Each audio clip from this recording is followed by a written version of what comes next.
Congress BJD समीकरण आगक बढ़िबो ना एइठु break लागिबो।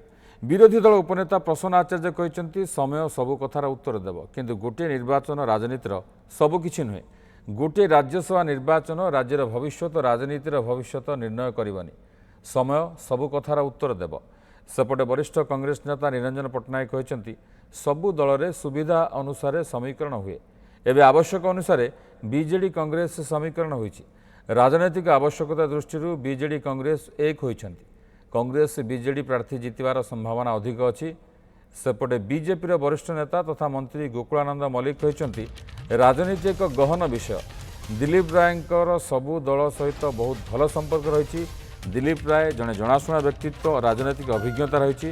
Rajya Sabha विजय सूत्र में जी पारंगम से विजय लाभ कर 2002 रे दिलीप राय केमिति राज्यसभा जाइथिले आपण माने जानिछन्ति। से सूत्र तांको भल भाव जना। तेणु बीजेपी समर्थित प्रार्थी दिलीप रायंकर विजय निश्चित बोली गोकुलानंद कहते।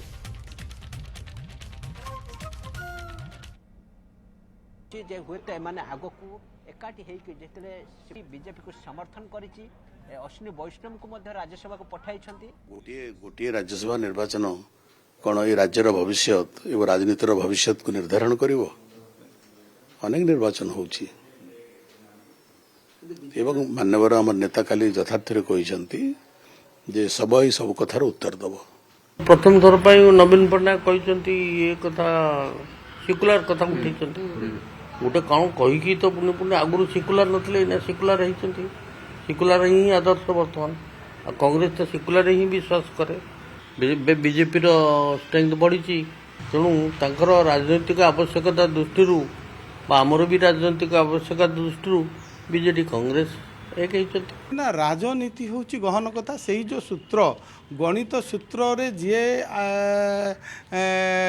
पारंगम हम सूत्र आग को जी तेणु समर्थन रही लोकप्रियता रही आज से जड़े भल व्यक्तित्व एवं ओडिशार विभिन्न विकास दिगरे आगुरी से राजनीति करिसेंती एवं जो 2002 बोधे से राज्यसभा को जाइथिले सी किपरि जाइथिले आपण मान जानिचंती बोधे तार सूत्र तांकु जणा थिबो तार समर्थन जणा थिबो। तेणु निश्चित भाव में भारतीय जनता पार्टी समर्थित पार्टी विजय लाभ।